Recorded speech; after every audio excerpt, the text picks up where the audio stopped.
E aí galera, beleza? Professor Edson na área, tudo bem? Pessoal, essa aula eu estou preparando aqui para o pessoal do terceiro técnico de contabilidade. Nós já vimos esse assunto em sala de aula, mas eu preferi dar uma revisão para vocês para que a gente possa entrar mais bem preparado quando a gente falar de direito do trabalho. Pessoal, nós precisamos entender a distinção entre relação de trabalho e relação de emprego, onde a relação de trabalho é gênero e a relação de emprego é uma espécie dessa relação de trabalho.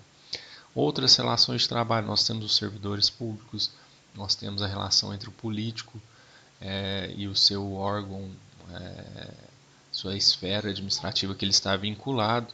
Nós temos os estagiários, os trabalhadores autônomos, os trabalhadores temporários e, por outro lado, nós temos a relação de emprego. Por que é interessante a gente ver essa distinção? Porque a relação de emprego nós aplicamos a CLT e a partir de agora nós vamos introduzir os direitos previstos na CLT. Nós vamos introduzir hora extra, adicional noturno, férias, descanso semanal remunerado. E eu preciso que vocês entendam em primeiro momento sobre qual relação de trabalho nós estamos falando, certo? Pessoal, por isso nós precisamos fazer essa distinção entre contrato de trabalho e contrato de emprego. Contrato de emprego é aquele que é regido pela CLT e que precisa da assinatura da carteira de trabalho e previdência social. E nós precisamos saber as distinções entre o que é empregado e o que é empregador.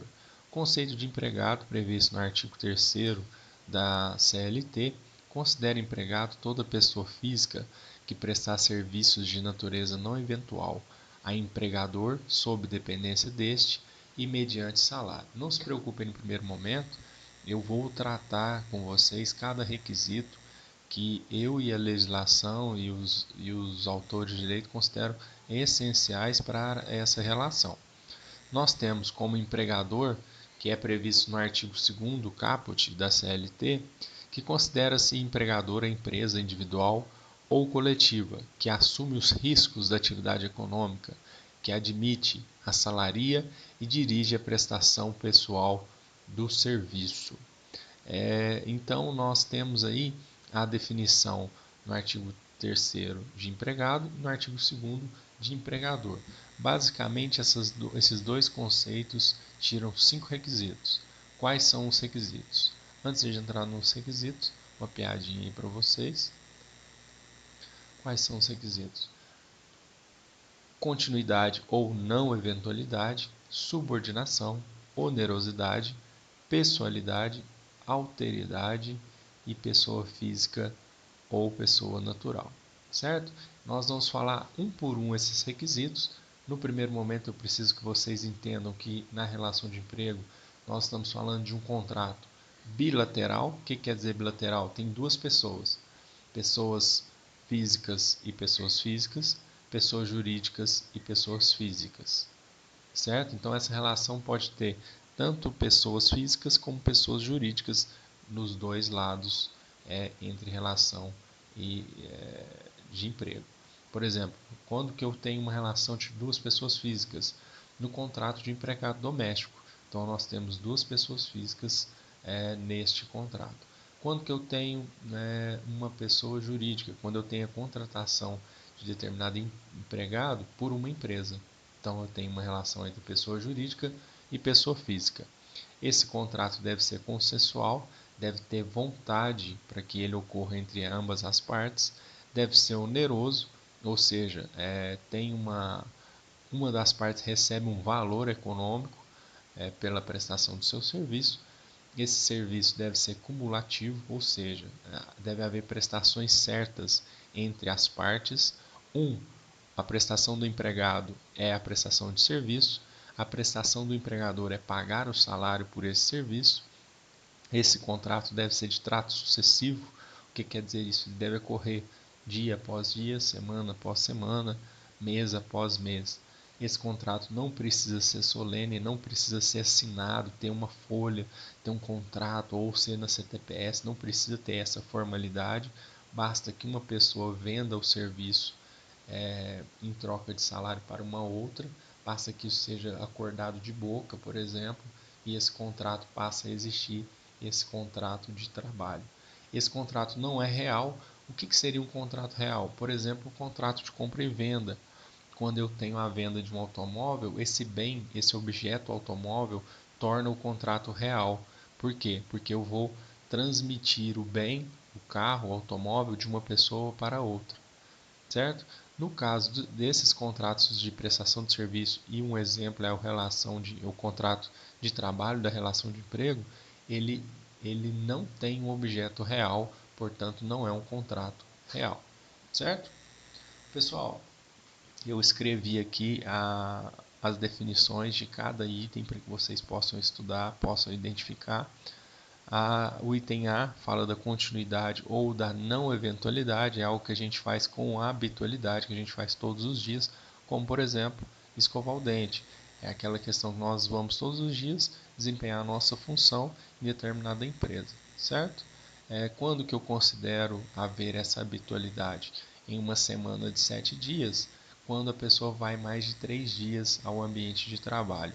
Isso é principalmente importante para a gente configurar quando a empregada doméstica deixa de ser diarista e passa a ser identificada como relação de emprego, portanto, empregada doméstica, quando ela vai prestar os seus serviços de limpeza, os serviços à família, mais de 3 vezes por semana, certo? Quando que eu entendo sobre o item subordinação? Quando eu tenho que o empregador manda e o empregado obedece.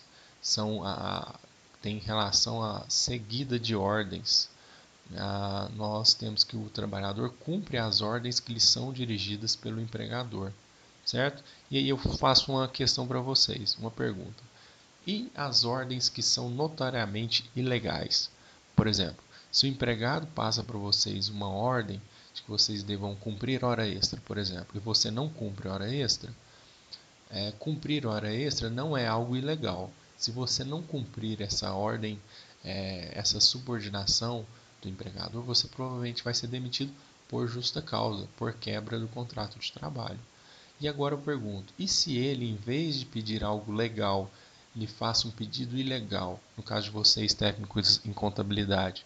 Vamos supor que ele peça para vocês omitirem ou burlar algum documento para que a pessoa pague menos impostos, para que o cliente de vocês pague menos impostos.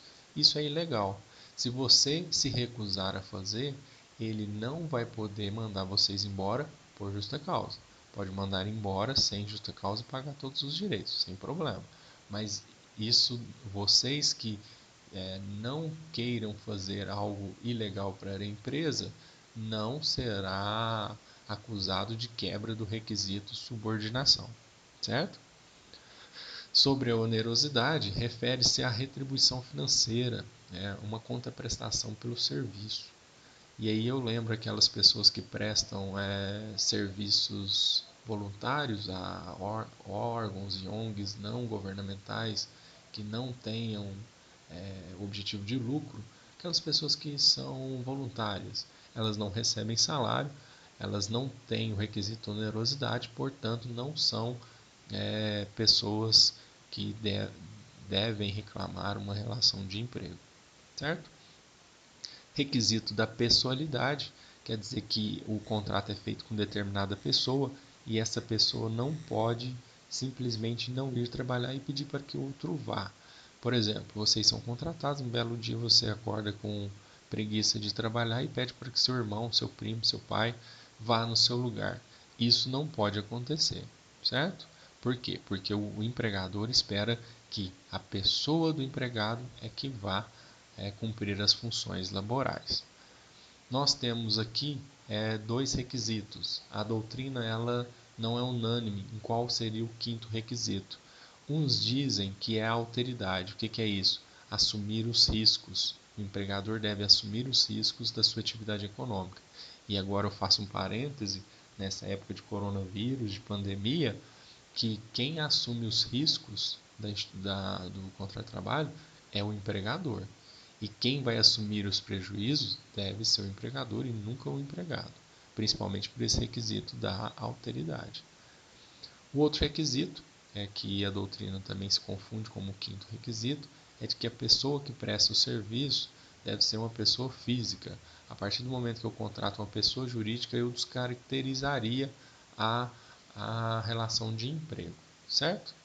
E aí uma definição do professor Maurício Godinho, que fala que o direito do trabalho importam as pessoas físicas, não podendo os seus direitos serem usufruídos por pessoas jurídicas.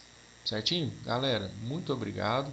Abraços. Qualquer dúvida é só entrar em contato comigo.